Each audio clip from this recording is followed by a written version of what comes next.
Welcome back to Real Family Secrets. Sometimes the truth does not arrive in a text message. Sometimes it arrives on a cheap plastic bracelet at the bottom of a luxury spa bag. My wife told me she had spent the day at a spa with coworkers. That night, while helping her unpack, I found a wristband with a number written across it. It was not the number of a treatment room, it was the number of a hotel room. My name is Alex Warren, and the room number on that bracelet belonged to the one man my wife and I had trusted with our marriage. Grace and I had been together for 11 years.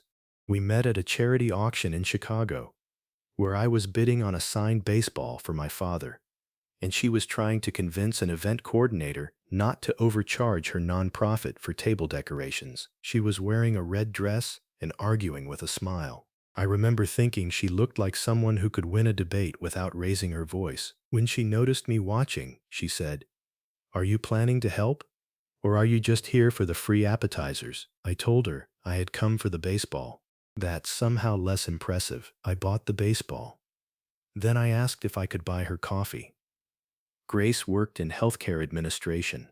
I owned a small commercial printing company with 12 employees, 3 aging delivery vans, and more late-night invoices than I cared to remember. We were not rich, but we had built a stable life, a brick house in Evanston, a rescue dog named Milo, Sunday dinners with her parents, one annual trip we saved for all year, and no children. That last part had become difficult. After several years of trying, medical appointments, disappointments, and conversations neither of us knew how to finish, Grace and I began to drift. Not loudly, not cruelly, just slowly. We stopped asking each other how our days had really gone. We became careful around certain topics. We mistook silence for peace. 2 years before I found the bracelet, Grace suggested counseling. We don't have to be falling apart to ask for help. I agreed. I thought that was what responsible people did. The counselor's name was Dr. Nathan Cole. He had an office on the third floor of a converted brownstone downtown. Soft lamps, neutral walls, 2 chairs angled toward a small couch. Dr. Cole had a steady voice and a way of making every sentence sound thoughtful. "The goal is not to win an argument," he told us in our first session. "The goal is to understand the need beneath it." Grace liked him immediately. "He actually listens," she said on the drive home. I liked him too. That is what made the next part so hard to understand.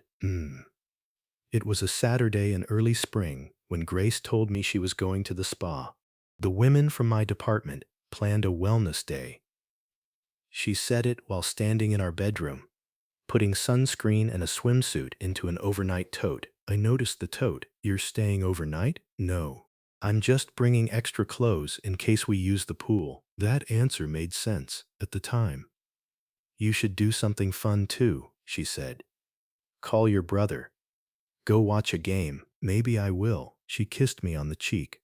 Then she left wearing a pale blue dress, sunglasses, and the perfume she normally saved for anniversaries. I noticed that too.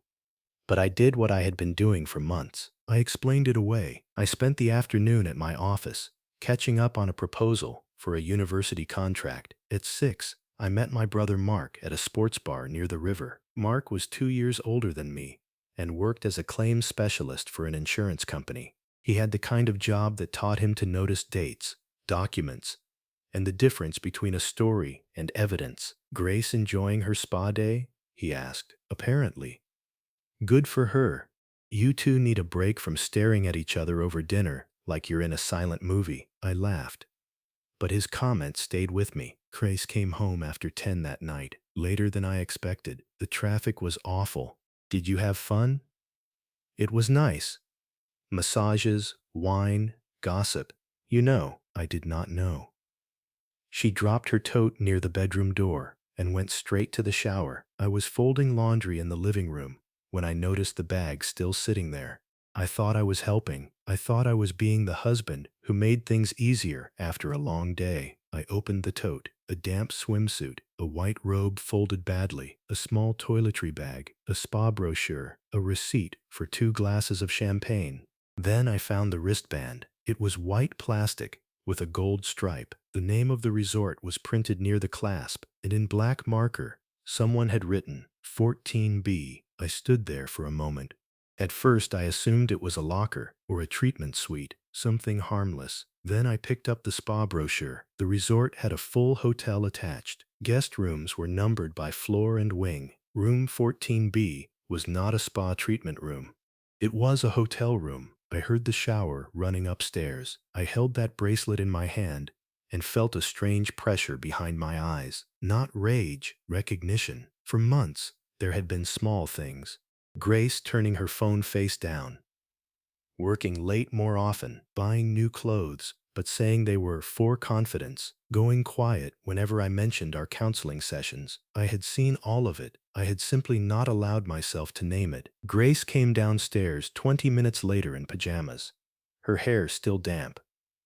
"You're still up?" I held the bracelet in my hand. "What is this?" Her face changed. "A locker band. It says 14B. Yes, that was my locker. The lockers at Lakeview Spa are coded electronically." I checked the brochure. Grace looked at the bracelet. "I don't know. Maybe it was a changing room." "Was it?" She hesitated. That was the first answer. "Why are you interrogating me over a bracelet?" "I'm asking because you told me you were at a spa with coworkers." "I was." "Who?" She looked away. "Lisa, Danielle, Priya." All three names were familiar, but none of them had posted anything that day. No photos, no jokes, no messages in the group chat Grace sometimes showed me. Did they stay until 10? I don't know, Alex. I wasn't tracking everyone's schedule. But you remember the bracelet was a locker. She crossed her arms. "You don't trust me." "Right now, I don't know what to trust." I expected her to comfort me. Instead, she turned the question into an accusation. "Maybe if you paid more attention to me, you wouldn't be so paranoid every time I do something without you." That sentence landed hard. Maybe I had not paid enough attention, but neglect was not proof of betrayal, and it was not permission for it. "I'm going to bed," I said. I took the bracelet with me. I did not sleep much that night. I lay in the guest room and stared at the ceiling. Grace did not come to check on me. She did not knock. She did not ask whether I was okay. She did not explain. By morning, I understood that whatever had happened at the hotel, she was already preparing to defend it. I went to work early. I did not call the hotel pretending to be Grace. I did not demand private guest information. I knew I was not entitled to that. I called the resort and asked only about the spa's general procedures. "Lakeview Resort Spa. How may I help you?" "I have a question about spa wristbands. Are numbers like 14B assigned to treatment rooms or guest rooms?" "They can be assigned to either, depending on the package. But guest room access bands are usually marked with a floor and wing." "And can you confirm whether 14B was occupied on Saturday?" "I'm sorry, sir. We cannot confirm guest information." "I understand. Thank you." I hung up. I did not have a confession. I did not have a name, but I had a place, a date, a bracelet, and a lie that had changed shape too quickly. That evening, I went to Mark's house. He opened the door, saw my face, and stopped smiling. "What happened?" "I need advice, not revenge." We sat at his kitchen table. Mark made coffee neither of us wanted.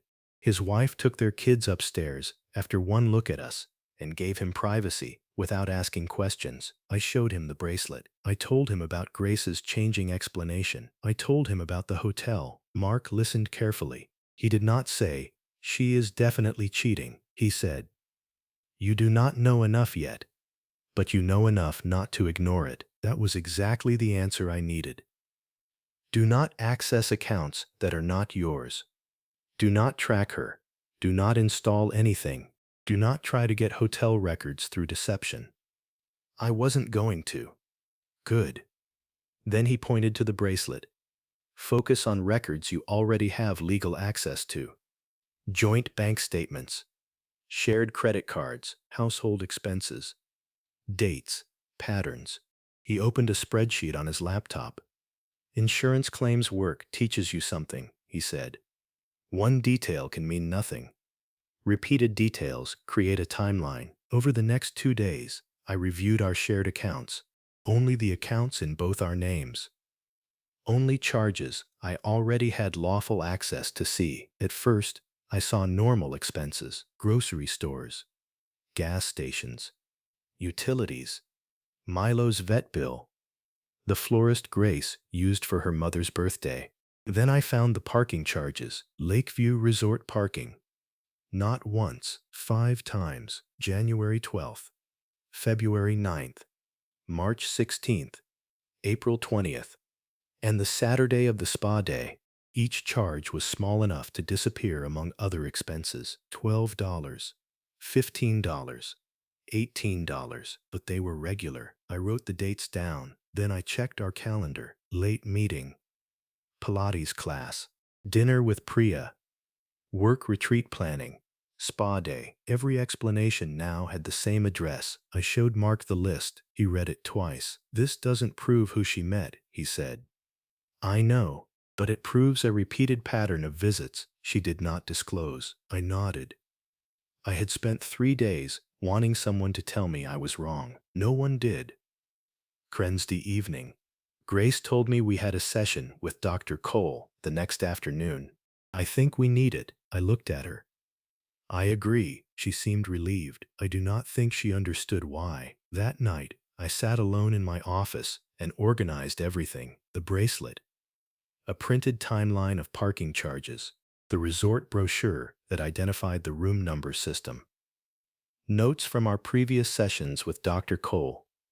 I was not trying to make a dramatic folder. I was trying to give myself something I had not had for weeks, clarity. Then I noticed something in the counseling notes. It was an appointment reschedule from February. Dr. Cole had moved our Thursday session because he was attending a professional retreat. That same Thursday, Grace had a Lakeview parking charge. I told myself it could be coincidence. I wanted it to be coincidence. Then I checked another date, March 16th. Grace had told me she was meeting Priya for dinner. Dr. Cole had canceled our scheduled session that day due to a family obligation. My hands went cold. A counselor's calendar was not proof, but the pattern had become impossible to ignore. The next afternoon, Grace and I drove to Dr. Cole's office in silence. She stared out the passenger side window. I watched the city move past us. Traffic lights, buses, people with coffee cups, parents walking children home from school. I kept thinking how ordinary everything looked, how much pain can exist inside a normal afternoon. Dr. Cole greeted us at the door. Alex, Grace, come in. His voice was exactly the same. He wore the same gray sweater he often wore in sessions, the same thin-framed glasses, the same patient expression. I wondered how many times he had sat in that room and told us to be honest while keeping his own secret. We took our seats. Last time, we talked about emotional distance, Dr. Cole said. How have things been since then? Grace looked at me. Difficult. In what way? I found something. Dr. Cole turned toward me. What did you find? I reached into my jacket pocket. Then I placed the white plastic bracelet on the small table between us. A reason trust cannot be repaired. Grace stopped breathing for a second. Dr. Cole looked at the bracelet. He did not touch it, but his face changed. Alex, I'm not sure what this is. It is from Lakeview Resort, room 14B. Grace began to cry. Alex, please.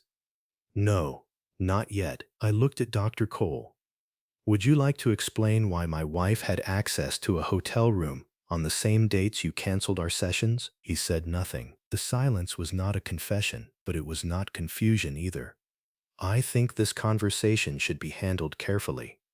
You have spent 2 years telling us how to handle conversations carefully. Grace was sobbing quietly beside me. So handle this one. Dr. Cole removed his glasses. Grace and I developed an inappropriate relationship. The sentence landed softly. That made it worse. Inappropriate relationship. A phrase designed to make betrayal sound clinical. How long? Several months. How many? 8. 8 months. 8 months of therapy sessions. 8 months of Grace telling me we needed to communicate. 8 months of Dr. Cole guiding us toward honesty, while privately helping create the exact thing he claimed to be treating. Did it begin during counseling? It crossed boundaries after sessions ended. That is not what I asked. He looked down. Yes. Grace whispered my name, Alex. I'm so sorry. You had 8 months to be sorry before I found a bracelet. I stood up. This session is over. Alex, I strongly recommend you no longer get to recommend anything to me. Grace followed me to the car. Please don't leave. Please, just talk to me. I have been talking to you. You have been talking to him. I didn't mean for it to happen. Did you mean to go to Lakeview 5 times? She went silent. Did you mean to wear a bracelet with his room number home? Silence. Did you mean to sit across from me in counseling while he told us we needed more honesty? Grace covered her face. I hated myself every time. Maybe you did, but hate did not stop you. She looked up. Can we fix this? I thought about our first date. The red dress, the baseball, the life we had built. Then I thought about room 14B. We can decide how to end this with dignity, but we cannot fix something built around a lie this deep. I stayed at Mark's house that night. He did not ask for every detail. He put a blanket on the guest room bed, left a glass of water on the nightstand, and said, "You did the right thing by leaving before the conversation turned into something neither of you could take back." I was grateful. The next morning, I met with my attorney. Her name was Vivian Shaw. She listened to the timeline, reviewed the records, and asked questions without making assumptions. The divorce process is separate from any professional complaint against the counselor, she explained. Keep them separate. I don't want to use this to punish anyone. Then focus on facts. Your finances, your property, your safety, your documentation. Vivian helped me make temporary arrangements for the home, shared expenses, and accounts. We agreed that neither Grace nor I would make major financial changes without legal advice. We would communicate through attorneys when necessary, not because I wanted to erase 11 years, because I no longer trusted private promises. I also filed a complaint with the state licensing board. It took me a week to decide. Part of me wanted to forget Dr. Cole existed. Another part of me wanted to make sure he could never sit in front of another vulnerable couple and use their pain as access to one spouse. So I submitted only the facts, the dates, the evidence I lawfully possessed, the written timeline, my account of what Dr. Cole admitted during the session. I did not post anything online. I did not contact his clients. I did not turn his name into entertainment. I sent the truth to the people responsible for reviewing it. Grace asked to meet one final time before she moved out. I agreed to meet at a cafe near our house in the afternoon. It was quiet. Rain moved down the windows. The kind of weather that makes every city look tired. Grace looked different, not physically, but the confidence she used to carry had disappeared. Nathan ended it, she said. That is not my concern. She nodded. I thought he loved me. Maybe he loved the version of you that required nothing from him. She looked down. That's cruel. No. Cruel was letting me pay for counseling with a man you were seeing behind my back. I know, she said those words so often that they no longer sounded like understanding. Understanding would have happened before the lie, not after exposure. Do you hate me? I thought about it. No, but I cannot trust you. And love without trust is just fear of being alone. The divorce took 9 months. There was no dramatic court scene. There were documents, appraisals, difficult conversations about the house, meetings about the company I had built. We reached a settlement. Grace moved into an apartment closer to her office. Milo stayed with me. The first few weeks, he waited by the front door every evening. I understood the feeling. I eventually sold the house. It had too many rooms that felt like questions. I moved into a smaller place above a bookstore in a neighborhood where I could walk to work. It had less space, but it had no secrets built into the walls. 6 months after the divorce, I received a letter from the licensing board. They had completed their review. Dr. Cole's license had been suspended, pending additional proceedings. I read the letter once, then I put it away. I did not feel triumphant. I did not feel healed. I felt tired, but I also felt lighter, not because someone else had suffered, because I no longer had to carry the responsibility of pretending nothing had happened. One Saturday morning, Mark came over to help me assemble a bookshelf in my new apartment. He held up the instructions and laughed. "You run a printing company, and you still can't follow a diagram?" "I'm delegating." Milo sat beside us, chewing a tennis ball. Sunlight came through the windows. For the first time in a long time, the day felt simple. I still have the bracelet. It is in a small box at the back of a drawer. Not because I need to replay what happened, I do not. I keep it because it reminds me of something I did not understand before.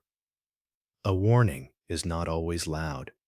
Sometimes it is small enough to fit in your hand, and sometimes the truth hurts because it is the first thing that finally gives you permission to stop living inside a lie. Grace thought that bracelet was just something she forgot to throw away, but it was not. It was the first honest thing she had brought home in months. If this story moved you, subscribe for more stories about betrayal, boundaries, and rebuilding your life after the truth comes out. And tell us in the comments, if you found that bracelet, would you confront your spouse immediately or gather the facts first? Welcome back to Real Family Secrets. Grab your snacks, get comfortable. The people in these stories had every chance to behave themselves. They just chose wrong. Drop a comment and be sure to subscribe. You're going to love it here. My name is Nathaniel Price, and I've been an architect in Chicago for 18 years. 9 years ago, I married a woman named Cressida. At her firm's annual gala 3 weeks ago, she pushed my hand away in front of 200 people and told me it made her look unavailable. Cressida worked in corporate law, sharp, ambitious, the kind of woman who commanded a room without raising her voice. I'd always admired that about her. 9 years in, I still found myself watching her work a crowd, quietly proud to be the man standing beside her. The gala was an annual event, black tie, held at a downtown hotel ballroom. I'd attended 6 of these over the years, always as her quiet plus one, comfortable in that role. That night, Cressida wore a deep emerald dress I hadn't seen before. She looked stunning, and also I noticed, like she was performing for an audience I wasn't part of. For the first 30 minutes, she stayed close, introducing me to colleagues whose names I forgot as soon as I heard them. Then, gradually, the way water finds a drain, she drifted. I watched her circle back again and again toward a cluster of men near the bar, at the center of which stood Preston Cade, a senior partner, holding a rocks glass, laughing loudly enough to hear from 30 feet away. I want to describe what I watched over the next hour, because it matters to what happened next. Cressida didn't just talk to Preston, she orbited him. She touched his arm when she laughed at something he said. She leaned in close in a way she hadn't leaned toward me all evening. At one point I watched him rest his hand on the small of her back for a moment that lasted slightly too long to be professional, and she didn't move away from it. I stood near the edge of the room with a glass of scotch I wasn't really drinking, watching my wife exist in a version of herself I'd never been shown. I walked over, glass in hand, intending simply to stand beside her, to be present. As I approached, I reached out. An instinct 9 years of marriage had built into my hands, to rest my palm against her lower back the way I always had. She pushed my hand away, not gently. A sharp, deliberate movement, her palm striking my wrist hard enough that a woman standing nearby actually turned her head toward the sound. "Don't," Cressida said, low, but clear enough that at least 4 people around us heard it. "It makes me look unavailable. Namlin have, to be to her." I stood there for a moment that felt much longer than it actually was.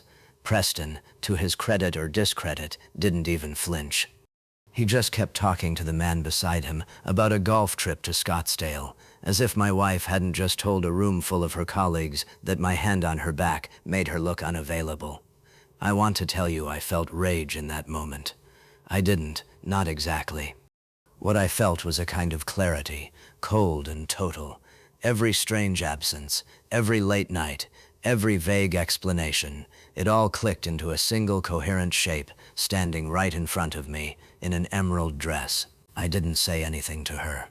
I didn't need to. Not yet. I reached down, slid my wedding ring off my finger, and walked directly toward Preston Cade. The group around him quieted as I approached, the way groups do when they sense something is about to happen that doesn't belong to the pleasant rhythm of an evening. Preston turned to face me, still holding his glass, a practiced, easy smile forming. I didn't say a word. I opened my hand and placed the ring directly in his palm. He looked down at it. I watched his face work through confusion first, then a flicker of recognition, then, as he looked up and passed me toward Cressida, something closer to understanding of exactly what this meant and how it looked to the 20 or so people now watching. His smile vanished completely. "You need to leave, now." He wasn't talking to me. He was staring past my shoulder, directly at Cressida. His voice dropped into something hard and clipped. I hadn't heard from him all evening. I turned to look at her. Her face had gone the color of the tablecloths, her mouth slightly open. "Preston," she started, her voice cracking on his name in a way that told me more than anything else that night exactly what their relationship actually was. I said, "Now, Cressida." He set his glass down on the nearest table with a sharp click. I learned over the following days exactly what my ring in Preston's palm had actually exposed. He was married. His wife, a quiet woman named Helene, had suspected for months but had no proof solid enough to act on. The gala had apparently been the one place Cressida and Preston felt safe enough to be visibly, carelessly close, believing the professional setting made it invisible. Helene filed for divorce within 2 weeks, citing the gala incident, which 20 witnesses could confirm in detail, as the final piece of evidence her own investigator had been building toward for months. Preston was quietly asked to resign from the partnership shortly after, not officially because of the affair, but because his very public exposure had become, in the words of the firm's managing partner, a liability the firm could no longer absorb. I filed for divorce the following week. Cressida tried, several times, to explain, to minimize, to frame the relationship as something smaller than it actually was. I didn't need the explanations. I'd watched the whole thing unfold in real time, in a ballroom, in front of 200 witnesses. There wasn't much left to clarify. The divorce settlement took 8 months. Cressida kept the downtown condo we'd bought together. I kept the lake house upstate, the one she'd never much cared for anyway. I still work in architecture. I've started dating again, cautiously, a woman named Odessa who works in urban planning and has, refreshingly, never once pushed my hand away from her back. People ask me sometimes if I regret handling it the way I did, publicly, coldly, without a single word spoken to Cressida directly in that moment. I tell them the truth. She made it public first, the second she pushed my hand away in front of a room full of witnesses. I simply finished the sentence she started. If this story moved you, subscribe for more real family stories and tell us in the comments, would you have handled that moment the same way?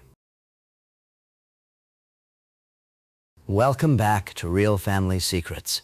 Grab your snacks, get comfortable. The people in these stories had every chance to behave themselves. They just chose wrong. Drop a comment and be sure to subscribe. You're going to love it here. My name is Walter Ainsley, and I've managed a public library reference desk in Fresno for 18 years. 2 weeks after I played a recording of my wife's affair in a coffee shop, her partner in an elaborate financial scheme texted me directly. He wanted to meet alone, at dawn, by a lake. What he handed me on that bench rewrote everything I thought I understood about my own marriage. My wife, Denise, and I had been married 16 years. We had 2 children, Noah and Claire, and a life that looked, from the outside, entirely ordinary, comfortable, quiet, unremarkable in the best possible way. About 8 months ago, I began noticing inconsistencies in our finances, small enough to dismiss individually, but troubling in accumulation. Transfers to accounts I didn't recognize, a business relationship with a man named Marcus Holt that Denise described vaguely as consulting.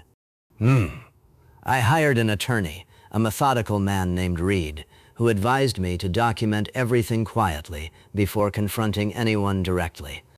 Over the following months, Reed and I built a case, financial records, photographs, evidence of a relationship between Denise and Marcus that went well beyond simple business consulting. I confronted Denise 3 weeks ago, playing a recording of a conversation between her and Marcus in a public coffee shop, in front of witnesses, forcing the truth into the open where she could no longer manage or reshape it privately. The day after that confrontation, Marcus Holt texted me directly. "I need to talk to you, alone." I called Reed that evening. "He wants to meet alone," I said. "Where does he suggest?" He didn't say," I told Reed. "He's waiting for my response." "Then you choose the location," Reed said. "Somewhere public, open, low foot traffic at the time you select. Morning is better than evening. And Walter, listen to what he has to say. Don't make promises. Don't offer him anything. Don't tell him what you do, or don't intend to do, with whatever he gives you. Just receive it." "You think he has something to give?" I asked. "I think a man who reaches out directly to the person he's been working against the day after that person played a recording of his partner in a coffee shop isn't reaching out to negotiate," Reed said. "He's reaching out because the structure has failed, and he's trying to find the exit before the building comes down on him." I texted Marcus back. "Woodward Park, north entrance by the lake, 6:45 tomorrow morning." He replied within 30 seconds, "I'll be there." I arrived at the park at 6:30. December mornings in Fresno were cold enough to keep the casual visitors away.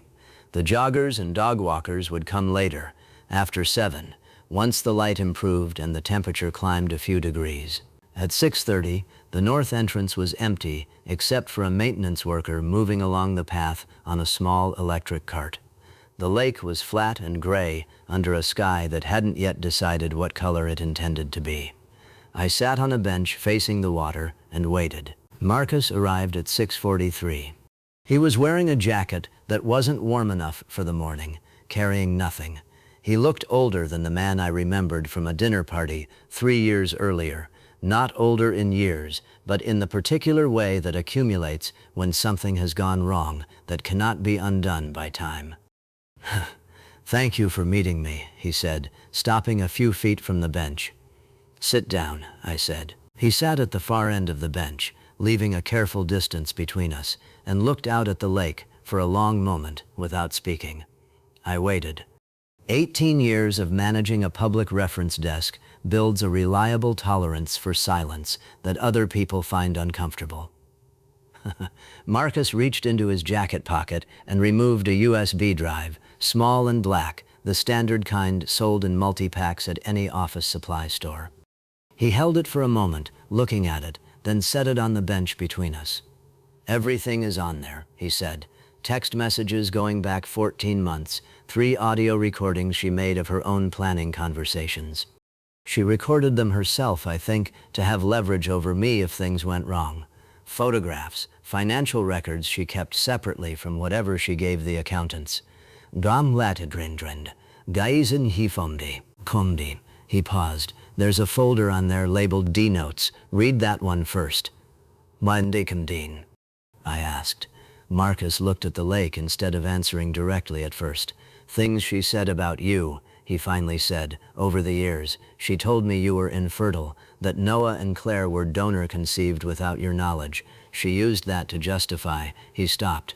"Gaiduman." I sat with that for a moment, the lake wind moving slightly across the surface of the water. "She said it meant the assets were never really yours," Marcus continued quietly, "in the way a husband's assets are, that she was entitled to." He stopped again. "She was not telling the truth," I said. "It wasn't a question." "I don't know," Marcus said. "I believed her for a long time. I'm not sure when I stopped." He turned and looked at me directly, for the first time since sitting down.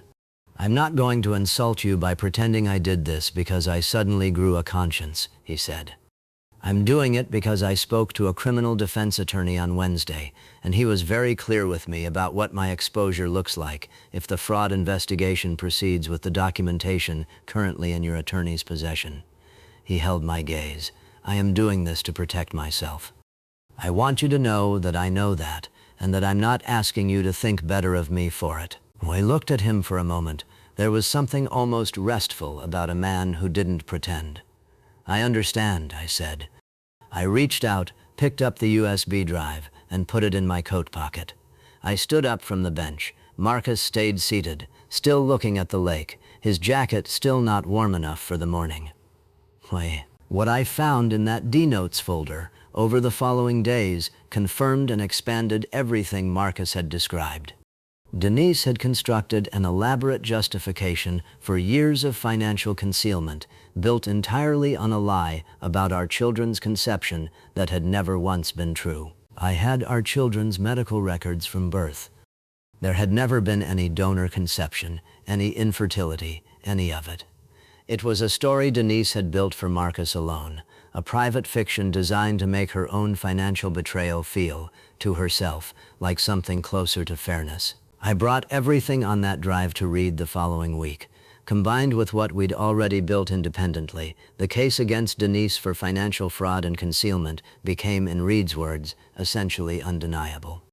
Denise ultimately settled, rather than face a full fraud investigation, agreeing to terms significantly less favorable to her than a standard divorce would have granted. I kept the house, primary custody, and the bulk of the financial assets Denise had spent years quietly redirecting. Noah and Claire are doing well, thankfully insulated from most of the details, though old enough eventually to understand the broader shape of what happened.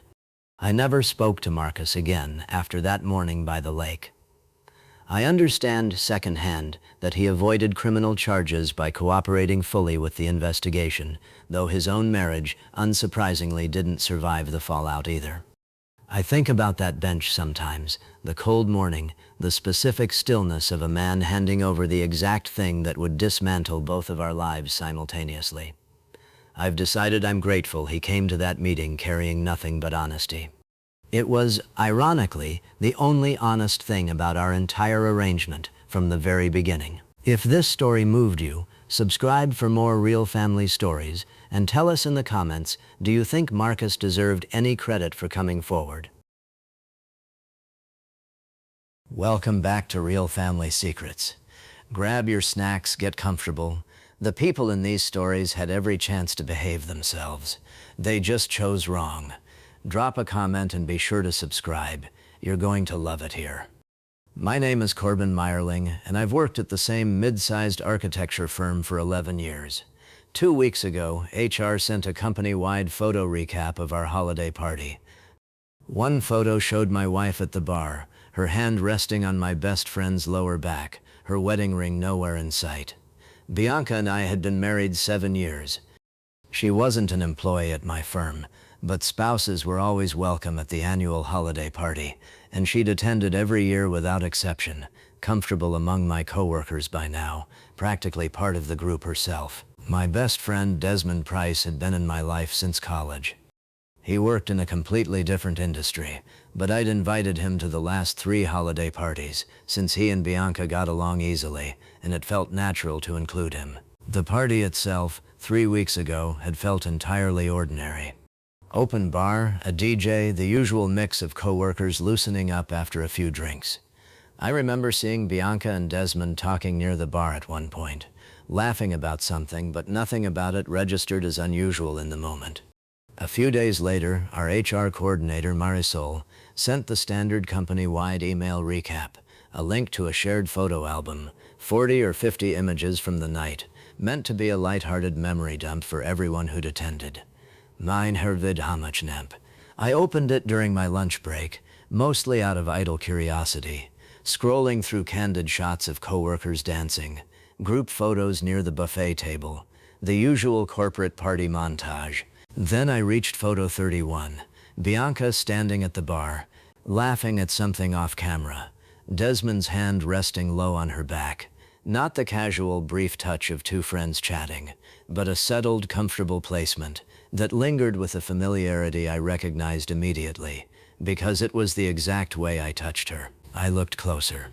Her left hand rested on the bar beside her drink, fingers wrapped loosely around the glass. No ring.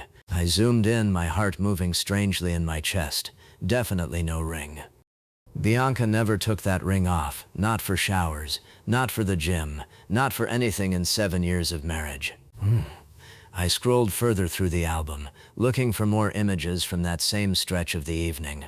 Photo 33 showed the two of them again, slightly further from the bar, Desmond leaning in close to say something in her ear, her hand now resting briefly on his chest. I saved both images to my phone before doing anything else. Then I sat at my desk for nearly 20 minutes, staring at nothing, running through every interaction I could remember between Bianca and Desmond over the past 3 years. Once I started actually looking, the pattern became impossible to ignore. Desmond had started coming to more of our dinners over the past year. Bianca had mentioned running into him coincidentally at a coffee shop twice in the past 6 months. Small things, individually forgettable, suddenly reading very differently in sequence. I didn't confront either of them that day. I went home that evening and, while Bianca showered, quietly checked her jewelry box on the dresser. Her wedding ring sat there, in its usual spot, exactly where it always was. Which meant she hadn't lost it or misplaced it that night.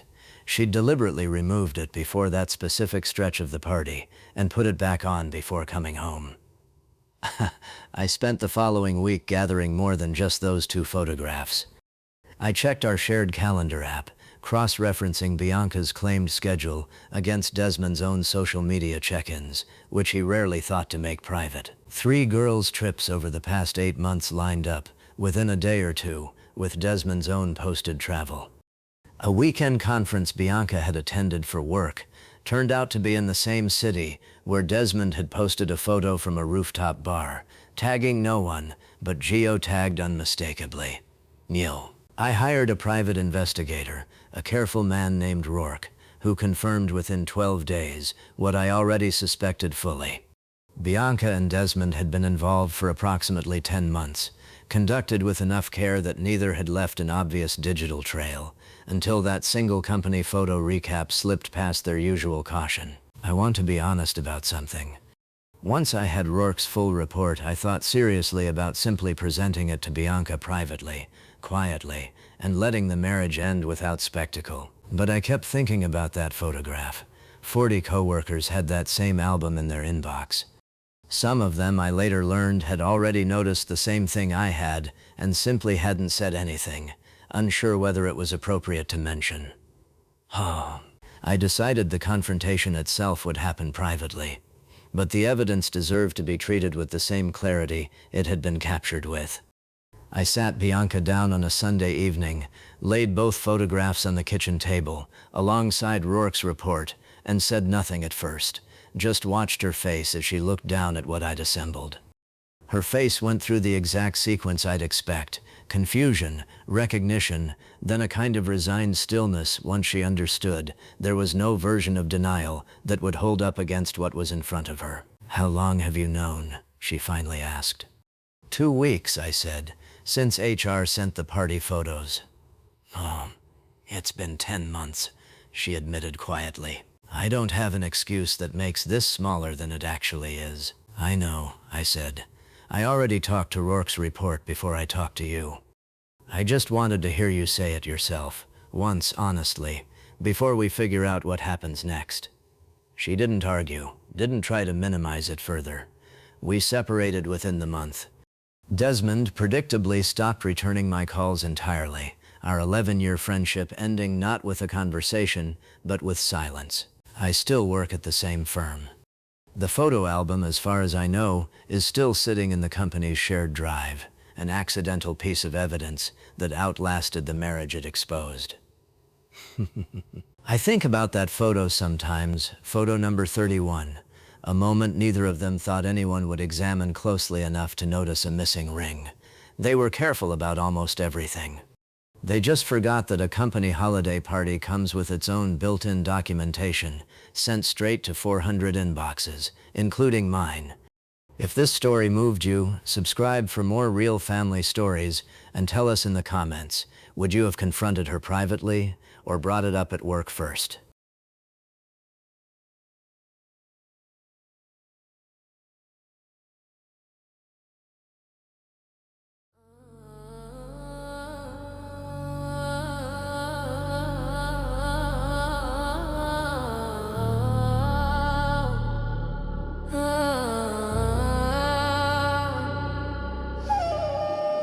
Wings in the dark, echoes pulse against the wall. No answer, no answer.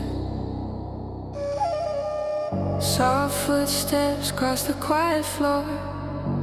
A shadow stops beside the window. I trace your name in condensation. Glass vibrates with silent warnings. Lips taste yesterday's arguments. Still searching for familiar meaning. Questions I pocket but never ask. Paper folded, words unread. Brief shortens and late hours hush. If you're reaching, I'm somewhere close.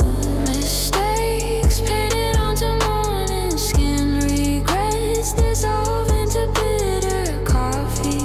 We're waiting for something different to begin. Unspoken, half-lit, unfinished story. You were impatient like perfume. Careful not to break routine. I try to read your subtle clues, but the message slips between my shoes. Unbroken patterns, heavy eyelids. I learn your silences, teach my own. Underneath the honest rhythm, I found reasons to postpone. Maps drawn in kitchen lamplight. Promises crumpled by restless hands. Tonight we hold our hope too tight, swaying gently as the distance expands. If one word could reopen the door, would you say it or stay silent? Some answers live within the pause. Some questions need the quiet.